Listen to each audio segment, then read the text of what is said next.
Good morning, Greentown. Today is Tuesday, March 31st, 2020, and these are your morning announcements. Please stand for the Pledge of Allegiance. I pledge allegiance to the flag of the United States of America and to the republic for which it stands, one nation, under God, indivisible, with liberty and justice for all.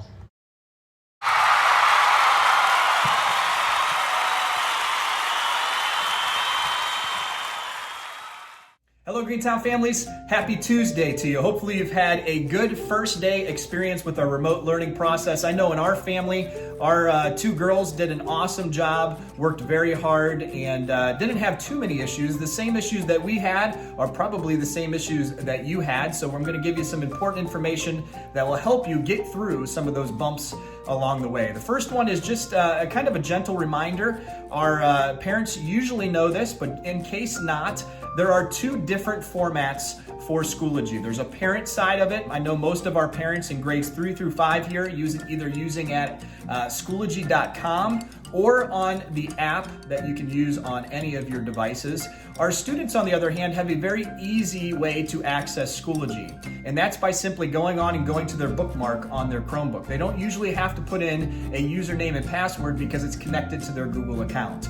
Now, if for some reason they weren't able to do that, students are able to access that by going to connect.northcantonschools.org, and that will automatically take them to the website as long as they're signed into their Chromebook. That's the nice thing about using the Chromebook, is it's just that one-touch sign-in for the Schoology process. Now, if for some reason your child comes to you and says, I don't know what my password is for my computer or for some of the activities that they're using and some of the websites that they go to, trust me, they do know those passwords. They're trying to pull one over on you. They've been using all of those passwords for the last 7 months. Most of them have them very well memorized. So all you have to do is go to your child's planner and check in there. All of them are usually written down by the teaching team, and that's an easy way to remember what those passwords are if they indeed forget. But for the most part, your child should know because they've been using them on a pretty regular basis for the entire school year. So they do know their student passwords.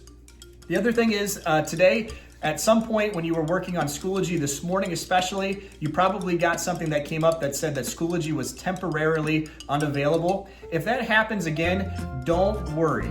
All you have to do is just stop where you're at, take a little bit of a break, walk away from the computer for a couple minutes, and then come back and refresh. And usually, in most cases, it will be ready to go. Seemed like today it was down for about 4 or 5 minutes, and then it would pop back up. As you can imagine, North Canton City Schools is certainly not the only school district that uses Schoology. There are thousands of them across the country. So with all of the remote learning access that is going on right now, there's a lot more traffic than they're used to, and Schoology is working on their end to try to help compensate for that. So if you do have that happen again, remember, just wait, come back to it at another time, and it will most likely be up and running. And if for some reason not, maybe you go the whole day and something's not working with Schoology, that's probably a problem. You can reach out to myself or the district office in terms of trying to figure out if it was a Chromebook problem or if it was a Schoology problem. So in most cases, it will just be back up in a few short minutes. The second one is I did send out today Chromebook tips and troubleshooting. That way you can look at it and see if there's something that's going on with your Chromebook that can be easily fixed just by following a few simple directions. The one today came out from Mrs. Verratti that I actually posted on our Schoology page, and it came out as an email as well, so you can check into those two things. Very simple in terms of checking to make sure that your Chromebook is ready to go. And just like we do with our devices, I know that sometimes my iPhone doesn't work the way that I want it to, so I usually click out of the app and then I'll shut down my phone and get back into it, and that usually clears it. That's very similar with what happens with our Chromebook. It's usually not a Chromebook break. There's just something that's not working at that moment. So the best thing that you can do is go through some of those tips on how to restart it, or go through some of those troubleshooting ideas, and that should fix your Chromebook issue. If for some reason you don't have it fixed by that, maybe your Chromebook's just not turning on, or it's not charging, or there's something wrong mechanically with your Chromebook, then that would be a way to call the office, and you can call the district office at 330-497-5600, and they'll be able to help you out. They're only open for a couple of hours during the day, so you can call and make sure that they are open or schedule an appointment, and they'll be able to help you out as quickly as they can. Also, don't forget that if you're talking with a friend of yours or another family of yours and their download speed is going at a rate that's higher than yours, in some cases the Wi-Fi or the router speed that you have through your internet provider might be different than theirs. So that might be a reason why you might have either a speedy download process or a slow download process, and that might be more tied to your Wi-Fi again than it has to do with the Schoology page itself. The other thing is to check out the post that I had today with the specials link. There's a calendar there that takes care of about 4 weeks of work that we have available to us. And the specials teachers did a great job of putting together some things that you can do at home. All they're asking is that you just pick 2 of those per week. Doesn't have to necessarily be the same 2. It can be 2 different ones. It can be the same 2 every week.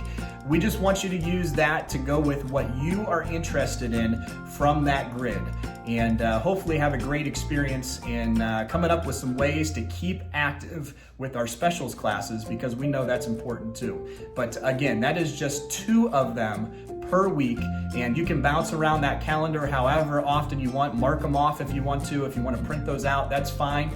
You can do that as well, but you don't have to follow it by any certain order. It is up to you and your choice on the Specials Choice Board. That's all that I have for you today. I hope that you have a good Tuesday, and I'll be back here tomorrow morning on the morning announcements and check in with you then. Have a good day, Greentown. Don't forget that today is your cook dinner as a family as part of our Greentown Spirit Week. You can also send me a picture, snap a selfie with you and your family as you're cooking dinner. Send it my way via email or Facebook. For Wednesday, April 1st, your Greentown Spirit Week task for the day is to write and send a letter to an elderly friend or family member. And then don't forget to connect with me on this Wednesday night at 8 p.m. April 1st, Facebook Live on the Greentown Facebook page. We'll be reading a couple stories and connecting with you. Again, this Wednesday, 8 p.m.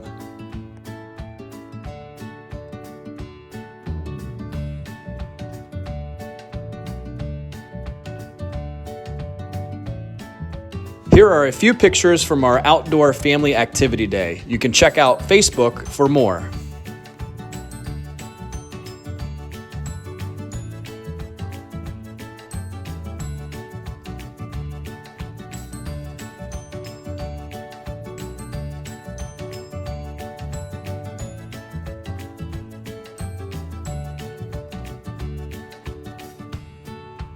Hi everybody, Mrs. Blandine here. I hope everyone is doing well. I miss everybody and look forward to seeing you soon. Bye. This has been your remote learning update with Mr. Kumpf. Have a great day, Greentown.